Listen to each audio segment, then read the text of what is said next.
Hello. அண்ணா கேக்குது அண்ணா கேக்குது. Okay.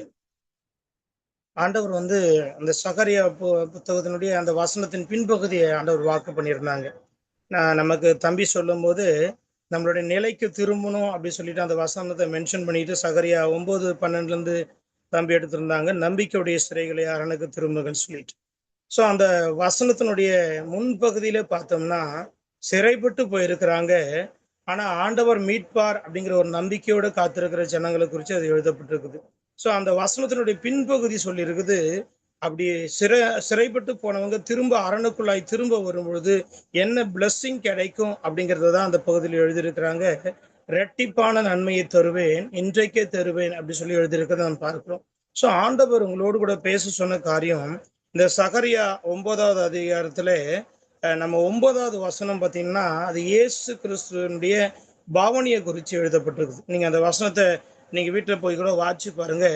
அவர் கழுதையின் மேல கழுதை குட்டியாகி அந்த மரியின் மேலே ஏறி வரக்கூடிய அந்த பவனியின் காரியங்களை குறித்து எழுதப்பட்டிருக்குது. அதே சகரியா 9வது அதிகாரம் 11வது வசனம் எதை குறித்து எழுதப்பட்டிருக்குது அப்படி சொல்லி பார்த்தீங்கன்னா இயேசு கிறிஸ்துனுடைய ரத்தத்தினால நாம் மீட்கப்படுவதை குறித்து அந்த புதிய உடன்படிக்கை குறித்து அந்த பகுதியில் எழுதப்பட்டிருக்குது. ஸோ அந்த 9வது வசனம் அவருடைய பவனியையும் 11வது வசனம் அவருடைய அவர் ஏற்படுத்துகிற நம்மோடு கூட ஏற்படுத்தி இருக்கிற அந்த புதிய உடன்படிக்கை மென்ஷன் பண்ணுது. அப்படின்னா 12வது வசனமும் நமக்கு ஆண்டவர் வச்சிருக்கிற பிளஸ்ஸிங்கை சொல்லுது. இன்னும் சொல்லணும் அப்படின்னா இன்னொரு வசனம் சொன்னா அதே சகரியா 9ஆம் அதிகாரத்துல அதனுடைய பின்பகுதி நீங்க பாத்தீங்கன்னா 10ஆம் அதிகாரம் முதல் வசனம் பார்த்தீங்கன்னா பின்மாறி காலத்து மழையை குறித்து எழுதப்பட்டிருக்கு. அதோ ஸோ நம்ம எதிர்பார்த்து கொண்டு இருக்கிற அந்த எழுப்புதலை நாட்களை குறித்து எழுதப்பட்டிருக்கு. அப்போ 9ஆம் அதிகாரம் 9வது வசனம் இயேசுனுடைய பவனியையும் 9ஆம் அதிகாரம் 11வது வசனம் இயேசு நம்மோடு கூட ஏற்படுத்தியிருக்கிற புதிய உடன்படிக்கையும் 10ஆம் அதிகாரம் முதல் வசனம் பின்மாறி காலத்து மழையையும் மென்ஷன் பண்ணி எழுதப்பட்டிருக்கிறத நம்ம பார்க்கிறோம். ஸோ இப்ப இடைப்பட்ட காலத்துல இருக்கிற நமக்கு தான் கர்த்தர் இந்த காரியத்தை வாக்கு பண்ணியிருக்கிறாங்க. இந்த வசனத்துல நான் அழகா சொல்லியிருக்குது, நம்பிக்கையுடைய சிறைகளே அரணுக்கு திரும்புங்கள் அப்படின்னு சொல்லிட்டு. ஸோ இன்னைக்கு நம்ம ஏதோ ஒரு காரியத்துல ஆண்டவரை விட்டு பின்வாங்கி போயிருக்கலாம், ஆண்டவரை விட்டு விலகி போயிருக்கலாம், இல்ல ஏற்கனவே நான் சொன்னது போல வழி விலகி போயிருக்கலாம். ஆண்டவர் திரும்ப நம்மளுடைய ஸ்தானத்துக்கு வருகிறதுக்கான ஒரு அழைப்பை கடந்த நாட்களை நமக்கு கொடுத்தாங்க. ஸோ இன்னைக்கு ஆண்டவர் நமக்கு சொல்றாங்க, திரும்ப நம்முடைய ஸ்தானத்துக்கு வரும் பொழுது என்ன வகையான பிளஸ்ஸிங்ஸை வச்சிருக்கிறேன் அப்படின்னு சொல்லி ஆண்டவர் நமக்கு இன்னைக்கு வாக்கு பண்றாங்க. இந்த வசனத்தினுடைய 9ஆம் அதிகாரத்துல 13வது வசனம் சொல்லியிருக்கு. யாராவது ஒருத்தங்க 13ஆம் வசனம் வாசிக்கலாமே. நான் எனக்கென்று யூதாவை நான் ஏற்றி எப்ராயிம் வில்லை நிரப்பி சீயோனே புத்திரரை கிரேக்கு தேச புத்திரருக்கு விரோதமாக எழுப்பி உன்னை பராக்கிரமசாலியின் பட்டயத்துக்கு ஒப்பாக்குவேன். உன்னை பராக்கிரமசாலியின் பட்டயத்துக்கு ஒப்பாகணும். அரணுக்கு திரும்பிட்டோம்னா ஒரு ப்ரொடக்ஷன் கிடைக்குது அப்படிங்கிறதெல்லாம் தாண்டி அதுக்கு அடுத்த வசனத்துல ஆண்டவர் சொல்றாரு, உன்னை பராக்கிரமசாலியின் பட்டயத்துக்கு ஒப்பாக்குவேன் அப்படி சொல்லி எழுதப்பட்டிருக்கு. எனக்கு இந்த வசனத்தை ஆண்டவர் மென்ஷன் பண்ணி காட்டும் போது எனக்கு ரொம்ப ரொம்ப வேதத்துல பிடிச்ச ஒரு பராக்கிரமசாலியை குறித்து நான் உங்களோட கொஞ்சம் ஷேர் பண்ணோம் அப்படி சொல்லி ஆசைப்படுறேன். 2 சாமுவேல் 23ஆம் அதிகாரம் 9, 10வது வசனத்தை மாத்திரம் நம்ம வாசிச்சுட்டு நம்ம இந்த இதை கண்டினியூ பண்ணலாம். 2 சாமுவேல் 23ஆம் அதிகாரம் 9, 10 வசனங்களை வாசிங்க.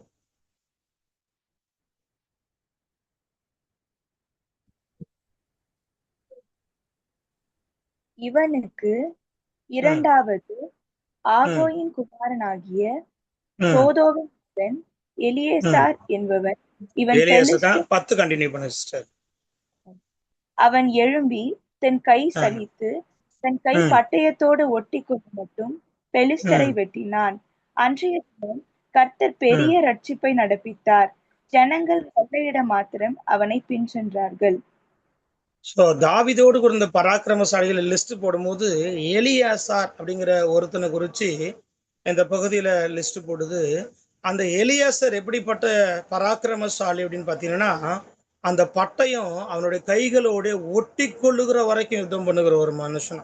ஸோ கிராமத்தில் இருக்கிறவங்களுக்கு அது நல்ல பழக்கம் இருக்கும். நம்ம காட்டுக்கெல்லாம் விறகு வெட்ட போயிட்டாங்கன்னா அவங்களுக்கு தேவையான அளவுக்கு விறகு வெட்டுற வரைக்கும் அந்த பிடியை அவங்க தளர்த்த மாட்டாங்க.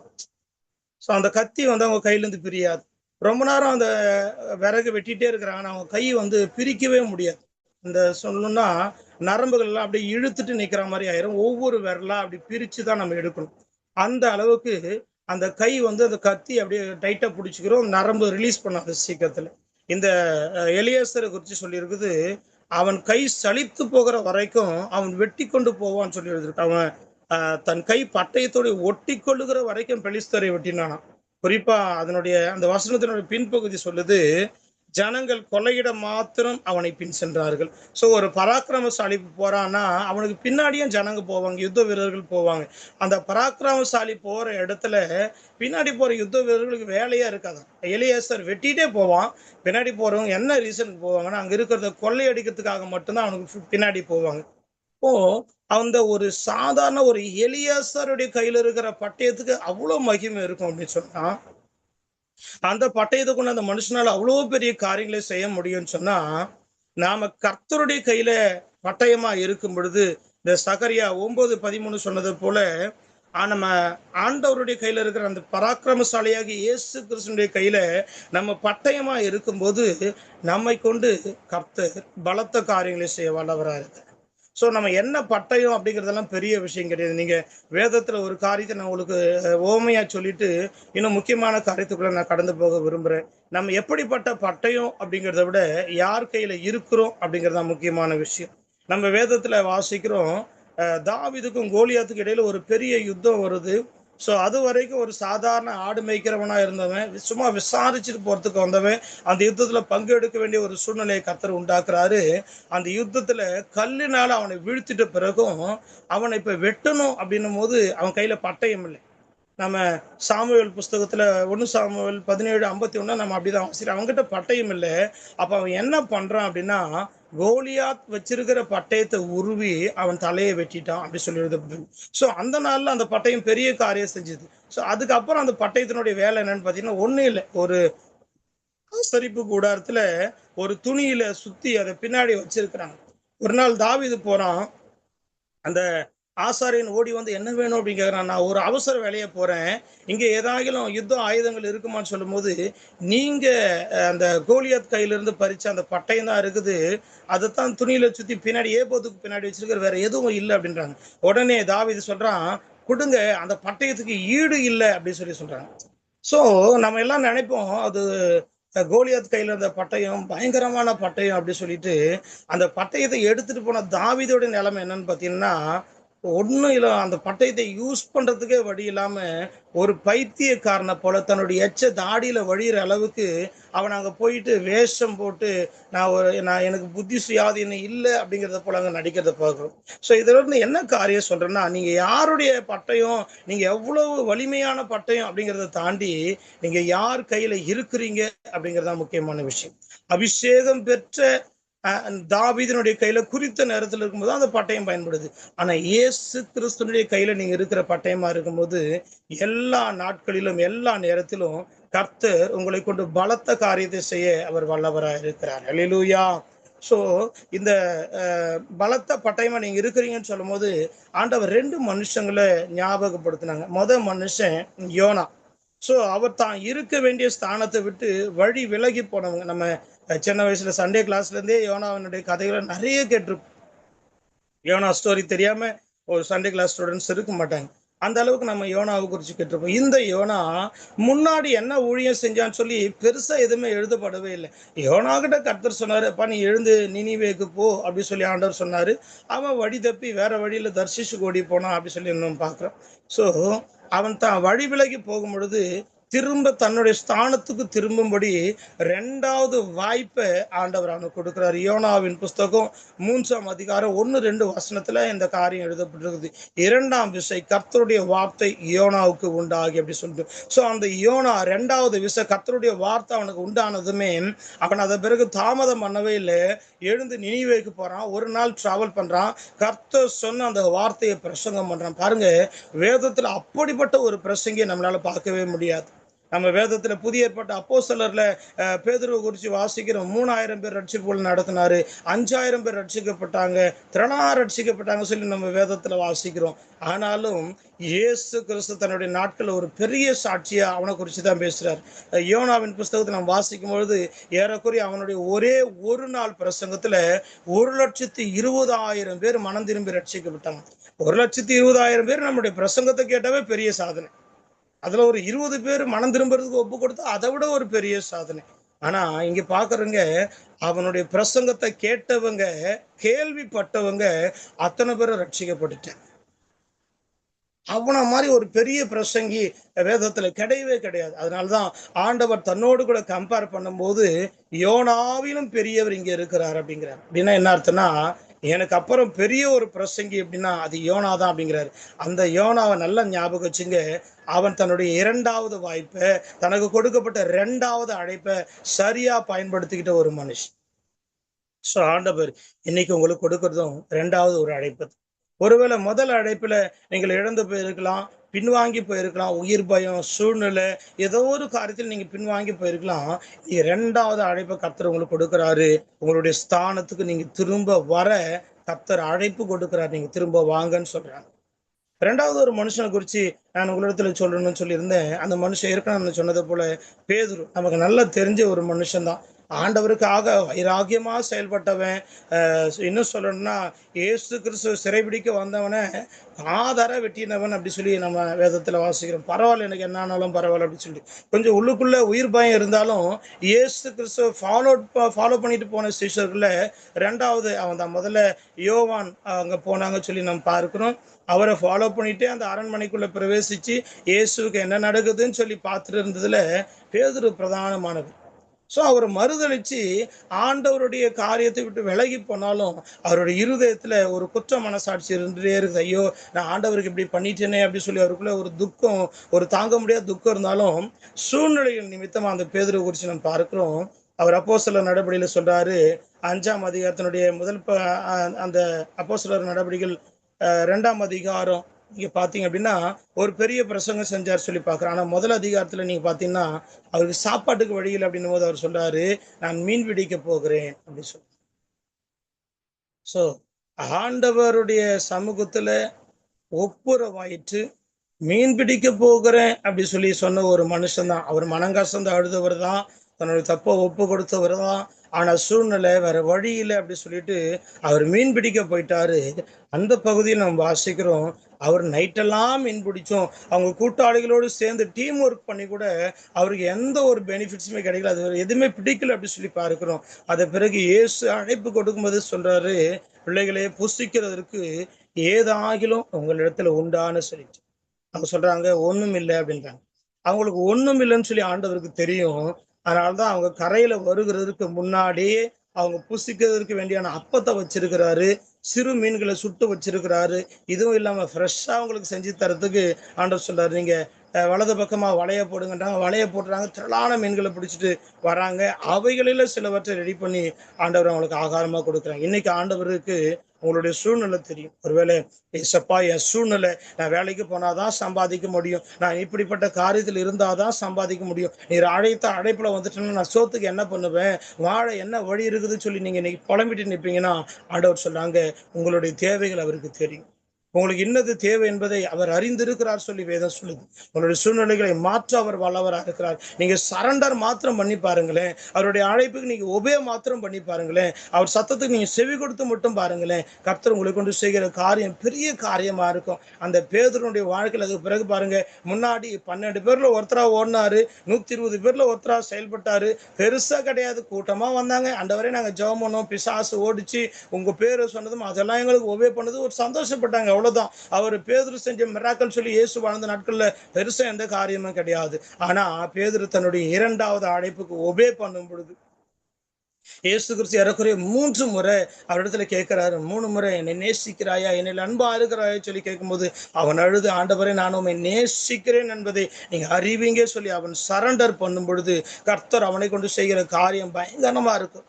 வேதத்துல வாசிக்கிறோம். அப்போஸ்தலர் 5ஆம் அதிகாரத்துல எல்லாம் பார்க்கும் பொழுது அவனை கொண்டு செய்யற காரியம் பாக்குறங்க. 2ஆம் அதிகாரம் 4ஆம் அதிகாரத்துல எல்லாம் 3000 பேர் 5000 பேர் ரட்சிக்கப்பட்டாங்க. ஆனா 5ஆம் அதிகாரம் 15வது வசனம் ஒரு காரியத்தை மென்ஷன் பண்ணி சொல்லுது, அவனை கொண்டு ஆண்டவருடைய வல்லமை பயங்கரமா வெளிப்பட்டுச்சு சொல்லிட்டு. அவர் போகும் பொழுது அவருடைய நிழலாகிலும் சிலர் மேல படும் பொழுது அவர் படணும்னு சொல்லிட்டு அவர் போற வழியில வியாதியஸ்தரை கொண்டு வந்து வச்சாங்க. அவர் போற வழியில விசுவாசு பிடித்தவங்களை கொண்டு வந்து வச்சாங்க. அவர் போறாருன்னா சூரியன் எந்த திசையில இருக்குதோ அதுக்கு ஆப்போசிட் திசையில ஜனங்களை வைப்பாங்க. ஏன்னா அப்பதான் நிழல் அவங்க மேல போடும் அப்படின்னு சொல்லிட்டு. அவரு தொழுகிறதுக்கு போறாரு அப்படின்னா, ஆண்டவரை வணங்குகிறதுக்கு போறாருன்னா, அவர் போகும் பொழுது வரும் பொழுது போங்க. இல்ல அட்லீஸ்ட் சந்தை வெளிகள் அப்படின்னா பர்ச்சேசிங் பண்றதுக்கு போனா கூட அவர் போகும் பொழுது அவர் நிழல் பட்ட அவ்வளவு சுகமாயிரும் சொல்லி பர்மிஷன் கேட்கிறாங்க. ஐயா, நீங்க அத்தனை பேரும் தொடறதுக்கு வாய்ப்பு இல்லை, நாங்க இங்க வைக்கிறோம், நீங்க நடந்து போங்க, உங்க நிழல் பட்ட கூட சரியாயிருவாங்க சொல்லிட்டு அவனுடைய நிழல் பட்ட யாவரும் சொஸ்தமானார்கள் சொல்லி வேதத்துல வாசிக்கும். பாருங்க, இயேசு கிறிஸ்துவினிடத்துல கூட இப்படிப்பட்ட மிராக்கல்ஸ் நம்மளால பார்க்க முடியல. அவருடைய வஸ்திரத்தை தொட்டவங்க சுகமானாங்க. ஆனா பேதுரு கிட்ட பாக்குறோம், அவருடைய நிழல் பட்டவங்க கூட சுகமானாங்க. பாருங்க, முதல்ல அழைப்பு அவன் விட்டு போயிருக்கலாம், பின்வாங்கி போயிருக்கலாம், சூழ்நிலையை காரணம் காட்டி விலகி போயிருக்கலாம். 2வது அழைப்புல அவனுடைய ஸ்தானத்துக்கு திரும்பும்படி, கர்த்தருடைய மந்தையை மேய்க்கும்படி அவனுக்கு கொடுக்கப்பட்ட அழைப்புக்கு அவன் ஒபே பண்ணி திரும்பினதுமே கர்த்தர் அவனை கொண்டு செய்த காரியம் பயங்கரமா இருக்குது. பேதுருவின் இடத்துல செய்யப்பட்ட காரியங்கள் பயங்கரம். அவர் சாதாரணமா ஜெபமானா கூட ஆண்டவர் வெளிப்பாடுகளை தருவாரு. அவர் பேசும் பொழுதே கர்த்தருடைய அபிஷேகம் இறங்கி வரும். அனாயிட்டிங் செக்ஷன் எல்லாம் கிடையாது, வொர்ஷிப் டைம் எல்லாம் கிடையாது. ஆண்டவருடைய வார்த்தை அவர் பேசும் பொழுது பரிசுத்த ஆவியானவர் அந்த கொர்நேலியுடைய குடும்பத்தார் மேல இறங்கி வந்தார் சொல்லி வேதத்துல வாசிக்கிறோம். அவர் தொடும் பொழுது, அவர் ஜெபிக்கும் பொழுது மட்டுமல்ல, அவருடைய நிழல் பட்டா கூட சுகம் உண்டாச்சு சொல்லி வேதத்துல வாசிக்கிறோம். ஆண்டவரிடத்துல திரும்புவீங்கன்னா இரட்டிப்பான நன்மை தருவேன்னு சொல்லி ஆண்டவர் வாக்கு பண்றாருன்னா என்ன அர்த்தம் அப்படின்னா, இதுக்கு முன்னாடி உங்களிடத்துல வெளிப்பட்ட வல்லமையை விட இதுவரைக்கும் வேதம் கண்டிராத ஒரு வல்லமையை கர்த்தர் உங்களை கொண்டு செய்ய அவர் வல்லவராக இருக்கிறார், அவர் விரும்புகிறார். அதனால தான் ஆண்டவர் சொல்றாரு, என்னை விசுவாசிக்கிறவன் நான் செய்கிற கிரியைகளை தானும் செய்வான், இவைகளை பார்க்கலும் பெரிதான காரியங்களை செய்வான் சொல்லி வேதம் சொல்லுது. சோ அந்த பெரிதான காரியங்களை உங்களை கொண்டு செய்ய கர்த்தர் ஆவலா இருக்கிறார். இன்னைக்கு நீங்க செய்ய வேண்டிய ஒரே ஒரு காரியம், இசப்பா, நான் வழி விலகி போனது உண்மைதான், என் ஸ்தானத்தை விட்டு நான் விலகி போனது உண்மைதான், நான் பாவத்துல அடிமைப்பட்டு போனது உண்மைதான், என்னை விடுவிக்க உங்க ரத்தமே அல்லாம வேறு ஒரு ரத்தம் எனக்கு கிடையாது ஆண்டவரே, என்னை எடுத்து பயன்படுத்த உமால மாத்திரம்தான் முடியும் ஆண்டவரேன்னு சொல்லிட்டு இன்னைக்கு ஆண்டவருடைய கையில உங்களை சரண்டர் பண்ணி பாருங்க. தாவீதினுடைய கையில இருந்து அந்த ஒரு சின்ன குழாங்கல், அபிஷேகம் பெற்ற ஒரு மனுஷனுடைய கையில இருந்து ஒரு சின்ன குழாங்கல் பலத்த காரியத்தை செய்யும். அவ்வளவு பெரிய கோலியாத்தை வீழ்த்தனா அபிஷேகம் பண்ணுகிறவருடைய கையில உங்களை நீங்க சரண்டர் பண்ணுவீங்கன்னா, நீங்க அற்பமானவர்களா இருந்தாலும் உங்களை பெரியவர்களாய் மாற்ற கர்த்தர் வல்லவரா இருக்கிறார். ஆண்டவர் வேதத்துல சொல்றாங்க, யாக்கோபு எனும் சிறு பூச்சியே, இஸ்ரவேலின் சிறு கூட்டமே பயப்படாதுன்னு சொல்றாரு. அவர் பாருங்க, அவர் அந்த ஒரு சின்ன கூட்டத்தை, அந்த சின்ன பூச்சியை கர்த்தர் பயங்கரமான ஆயுதமா ஆண்டவர் மாத்துறார். இதோ போர் அடிக்கிறதுக்கு உன்னை புதிதும் கூர்மையுமான பற்களுள்ள எந்திரமாய் மாற்றுகிறேன் அப்படிங்கிறார். அந்த காலத்துல அப்படிப்பட்ட அறுவடை மிஷின்களை அவங்க பார்த்தது கிடையாது ஏசையா. இன்னைக்கு நம்ம பார்க்கிறோம் அறுக்கிற மிஷினை, அது அறுக்கும் பொழுதே தூசிகள் எல்லாம் தூச்சிட்டு தேவையானதை மாத்திரம் அந்த கோதுமை மணிகளை மாத்திரம் சேர்த்து வைக்குது. இன்னைக்கு ஒரு பெரிய அறுவடை காத்திருக்குது, ஒரு பலத்த அறுவடை நாட்கள் இருக்குது. நான் ஆண்டவரே, நான் ஒன்னுத்துக்கும் உதவாதவன், நான் சின்னவன், நான் ஒரு அற்பமானவன், நான் ஒரு புழு ஆண்டவரேன்னு சொல்லி நீங்க சொல்லிட்டு இருந்த கூட ஆண்டவர் சொல்றாரு, இந்த புழுவை பலத்த எந்திரமாய், அதுவும் புதிதும் கூர்மையுமான பற்களுள்ள எந்திரமாய் மாற்றி இந்த பெரிய அறுவடையை நிறைவு செய்ய கர்த்தர் வல்லவராக இருக்கிறார். ஆண்டவர் எதிர்பார்க்கிறதெல்லாம் ஒரே ஒரு காரியம்தான், மகனே மகளே, என் கையில உன்னை நீ சரண்டர் பண்ணுவியா, உன் எதிர்காலத்தை என் கையில ஒப்பு கொடுப்பியா, நான் உன்னை கொண்டு பலத்த காரியத்தை செய்ய விரும்புறேன், நீ என் கையில மாத்திரம் உன்னை ஒப்பு கொடுத்துருன்னு சொல்லி ஆண்டவர் உங்களை பார்த்து இன்னைக்கு கேட்கிறாங்க. நீங்க விலகி போனதெல்லாம் மறந்து, நீங்க விழுந்து போன காரியங்கள் எல்லாம் கர்த்தர் மறந்து, அந்த பாவத்தை எல்லாம் கர்த்தர் முதுகுக்கு பின்னாடி தூக்கி எரிஞ்சிட்டு கிழக்குக்கும் மேற்குக்கும் எவ்வளவு தூரமோ அவ்வளவு தூரமா அவங்களை விட்டு அப்புறப்படுத்திட்டு சமுத்திரத்தின் ஆழத்துல அதை போட்டுட்டு இன்னைக்கு ஒன்னும் செய்யாத பரிசுத்தமான ஒரு பிள்ளைய ஆண்டவர் உங்களை பார்க்கிறாரு. உங்களை பார்த்து சொல்றாரு, உங்களுடைய வாழ்க்கையை, உங்களுடைய எதிர்காலத்தை என் கையில ஒப்பு கொடுங்க, நான் உங்களை பயன்படுத்தி பெரிய காரியத்தை செய்ய பலத்த திட்டங்களை நான் வச்சிருக்கிறேன் அப்படி சொல்லி ஆண்டவர் உங்க சொல்றாங்க. இன்னைக்கு நீங்க ஆண்டவருடைய கையில சரண்டர் பண்ணுவீங்கன்னா, ஆண்டவரே என்னுடைய அழைப்புக்கு நான் திரும்புகிறேன், என்னை வச்சிருக்கிற அந்த ஸ்தானத்துக்கு நான் திரும்ப வர என்னை ஒப்பு கொடுக்கிறேன், என்னை நீர் எப்படி பயன்படுத்த தீர்மானம் பண்ணி வைத்திருக்கிறீரோ அப்படி என்னை பயன்படுத்துங்கப்பான்னு சொல்லி ஒப்பு கொடுங்க.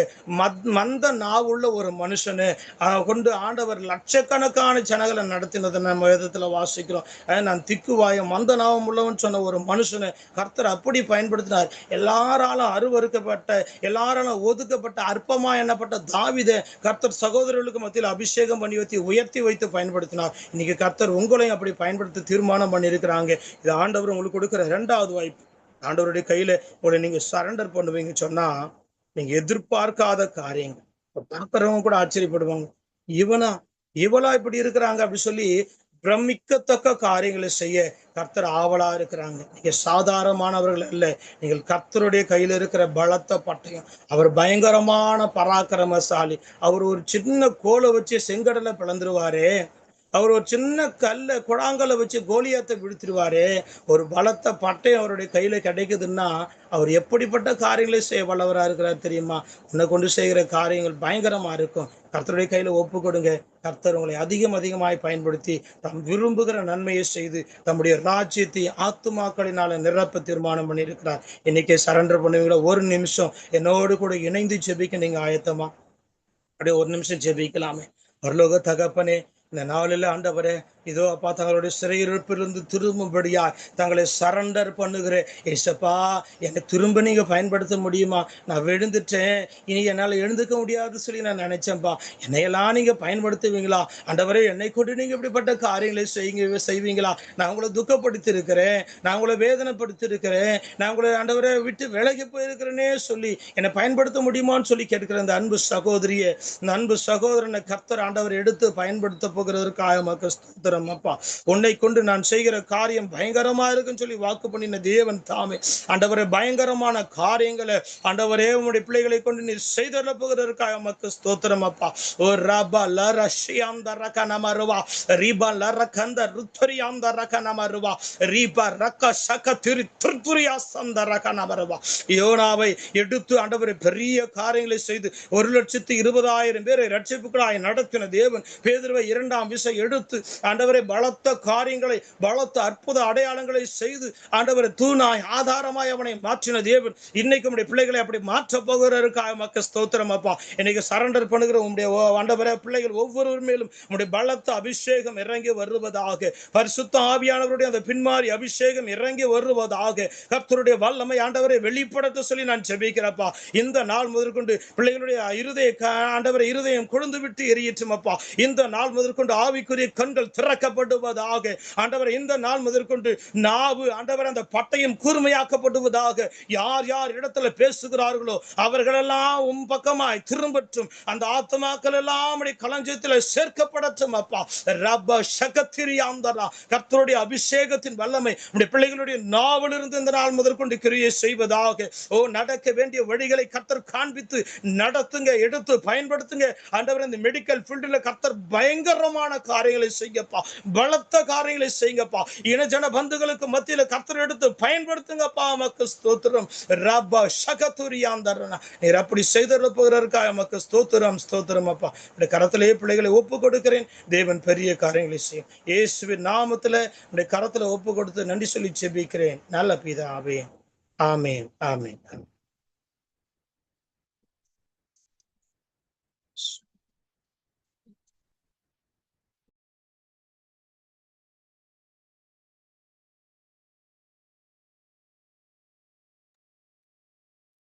Price God. Thank you so much அண்ணா. ஸோ அழகா ஆண்டவருடைய வார்த்தையை இன்னைக்கு நம்ம மத்தியில தந்த அண்ணாக்கு ஆண்டவரை நான் நன்றி செலுத்துகிறேன். ஸோ உண்மையாக நம்ம மேல வச்சிருக்கிற அழைப்போம் இல்லை ஆண்டவர் நம்மளை பார்க்குற விதமும் அது ரொம்ப வித்தியாசமானவைகள். நம்ம எல்லாரும் சேர்ந்து ஒரு விஷயம் அப்படியே ஜெபித்து நம்ம ஆண்டவர் சமூகத்தை நம்மளை ஒப்பு கொடுக்கலாம். அன்பின் நல்ல தகப்பனே, அப்பா அருமையான இந்த வேலைக்காக துதிக்கிறோம், ஸ்தோத்தரிக்கிறோம், நன்றி செலுத்துகிறோம். பரிசுத்த ஆவியானவரே, இந்த வேலையில அப்பா ஒரு விஷயங்களோடு இடைப்படுகிறதற்காக நன்றி. எங்களோடு நீங்க பேசினதற்காக நன்றி ஆண்டவரே.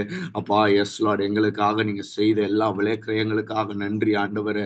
அப்பா எங்களை மீட்பதற்காக கர்த்தர் ஆண்டவரே உண்மை அப்பா விலைக்கிரயமாய் செலுத்தி ஆண்டவரே இம்மட்டுமாய் ஆண்டவரே எங்களை மன்னித்து எங்களை மீட்டு எங்களை உமக்காக எழுப்புகிறவராய் நீங்க இருக்கிறதற்காக நன்றிப்பா. இயேசுவே ஒரு விஷயம் கூட இந்த காலை வேளையில் ஆண்டவரே உங்களுடைய வார்த்தையை தந்த ஆண்டவரே அப்பா வாஸ்டர் ஜோனத்தன் அண்ணா உங்க ரத்த கொட்டைகளாக ஒப்பு கொடுக்கிறோம் ஆண்டவரே. மகன் மேல வைத்து நீங்க உங்களுடைய அழைப்பு, உங்களுடைய திட்டம், உங்களுடைய தரிசனம் எல்லா ஆண்டவரே அப்பா அப்பா இஸ்லாட் மகிமையாய் வெளிப்பட ஜெபிக்கிறோம் ஃபாதர் காட். ஆண்டவரே இந்த நாள் மகன் நடத்த போற சபையோடைய ஆராதனைகளை கர்த்தர் கூட இருங்க ஆண்டவரே. இந்த நாள் நடக்க இருக்கிற எல்லா சபை ஆராதனைகள் எல்லாவற்றையும் கர்த்தர் பொறுப்பெடுத்துக் கொள்ளுங்கப்பா ஆண்டவரே. மகன் குடும்பத்தை ஆசீர்வதிங்க ஆண்டவரே அப்பா. இந்த 21 days பிரேயர்ல ஆண்டவரே உங்களுடைய வார்த்தை தரும்படியா கர்த்தர் நீர் மகனுக்கு பாராட்டின கிருபைகளுக்காக நன்றி ஆண்டவரே. ஒரு விஷயம் கூட இசப்பா இந்த நாள்ல வந்து கலந்து கொண்ட எல்லாரையும் உங்க கரத்துல ஒப்பு கொடுக்கிறோம் ஆண்டவரே அப்பா. இன்னைக்கு எங்கெங்கெல்லாம் ஆண்டவரே சர்ச் நடக்க போதோ ஆண்டவரே எல்லா இடத்துலயும் ஆவியானவர் நீங்க வெளியரங்கமாக ஜெபிக்கிற ஆண்டவரே. மனிதர்களை மறைத்து கர்த்தர் நீர் வெளிப்பட ஆவியானவர் ஒருவரா எல்லா சபைகளுக்கும் உடைய வார்த்தை ஆண்டவரே வெளியரங்கமாக ஒப்பு கொடுத்து ஜெபிக்கிறோம்ப்பா. நீங்க பொறுப்பெடுங்க ஆண்டவரே. எஸ் லார்ட், எங்களை வழி நடத்துங்க. இன்னும் தொடர்ந்து ஆண்டவரே உங்க சமூகத்துல காத்திருந்து ஜெபிக்கிற கிருபைய திராணி எங்களுக்கு தாங்க ஆண்டவரே. இன்னும் நெருங்கி சேர ஆண்டவரே இந்த உறவுல நாங்க இன்னும் ஆண்டவரே அதிகமாய் விருத்தி அடைய ஜெபிக்கிறோம்ப்பா. we should increase to be in the relationship with God of Father God. ஆண்டவரே உங்களுடைய அந்த உறவுக்குள்ள நாங்க அதிகமாய் நிற்க எங்களுக்கு உதவி செய்யுங்க. அந்த அன்பை நாங்க ஒரு நாளும் மறக்காம ஆண்டவரே காத்துக்கொள்ள எங்களுக்கு உதவி செய்யுங்க. நீங்க எங்களை அழைப்பை மறக்காம அதில் ஓட எங்களுக்கு உதவி செய்யுங்க. இந்த நாள்ல கூட எங்களை தாழ்த்தி ஒப்பு கொடுக்கிறோம். நிறைய மகிமைப்படுங்க. எல்லாம் துதிகான மகிமையும் ஒருவருக்கே செலுத்துகிறோம். மீட்பரும் இரட்சகருமான நசரேயனாகிய இயேசு கிறிஸ்துவின் நாமத்தில் ஜெபிக்கிறோம் எங்கள் ஜீவனுள்ள நல்ல பிதாவே, ஆமென். Praise God. சோ இன்னைக்கு வந்து கலந்து கொண்டவங்க எல்லாருக்காகவும் நான் ஆண்டவருக்கு நன்றி செலுத்துகிறேன். ஸோ இன்னையோடைய பைபிள் போர்ஷன் வந்து உங்களுடைய சாட் பாக்ஸ்ல வந்து இருக்கும். ஸோ அதே மாதிரி இங்கேயும் வந்து ஸ்கிரீன் ஷேர் பண்ணுவாங்க. Just have a look. நீங்க ஸ்கிரீன்ஷாட் எடுத்துக்கலாம். அதே மாதிரி சாட்ல போய் நீங்க அதை டவுன்லோட் பண்ணிக்கலாம். ஸோ நம்ம வந்து மீகா படிச்சுட்டு இருக்கோம். ஸோ மீகா 1-2 நேற்று முடிச்சிட்டோம். ஸோ 3 to 6 அதுக்கப்புறம் வந்து நாகும் சாப்டர் 1 படிக்க போறோம். ஓகேங்களா. மீகா சாப்டர் 7 வரைக்கும் படிச்சுட்டு நாகும் சாப்டர் 1. ஓகேங்களா. ஸோ ப்ரே பண்ணுங்க. ஸோ ப்ரேயர் பாயிண்ட்ஸ் இருக்கு. ஸோ அதே மாதிரி வர்ஷிப் சாங்ஸ் இருக்கு. ஸோ அந்த ப்ரேயர் போஸ்டர் படி லைக் நம்ம எல்லாமே வந்து ப்ரே பண்ணி நம்மளுடைய நேரங்களை கர்த்தருக்கு வந்து கொடுத்துட்டு இருக்கோம் அப்படின்னு சொல்லி நான் விசுவாசிக்கிறேன். So hope God is doing a great thing in your life. உங்களுடைய வாழ்க்கையில உங்களுடைய அழைப்பு மேல நீங்க யார் அப்படின்றதுல ஆண்டவர் ரொம்ப கவனமா இருக்கிறார். அதை மறந்துடக்கூடாது நம்ம ஒரு நாளும். ஸோ ஆண்டவர் நம்மளை கொண்டு செய்ய போற காரியம் அது பயங்கரமா தான் இருக்க போகுது. ஆமென். ஸோ தொடர்ந்து கலந்து கொள்ளுங்க. கர்த்தர் உங்களை ஆசீர்வதிப்பார். God bless you. நம்ம அப்படியே சேர்ந்து சொல்லி முடிக்கலாம். என் ஆத்துமாவே கர்த்தரை ஸ்தோத்திரி, என் முழுதுமே பரிசுத்த நாமத்தை ஸ்தோத்திரி. என் ஆத்துமாவே கர்த்தரை ஸ்தோத்திரி, கர்த்தர் செய்த சகல உபகாரங்களும். Amen. Praise God. Thanks for joining. God bless you. Thank you.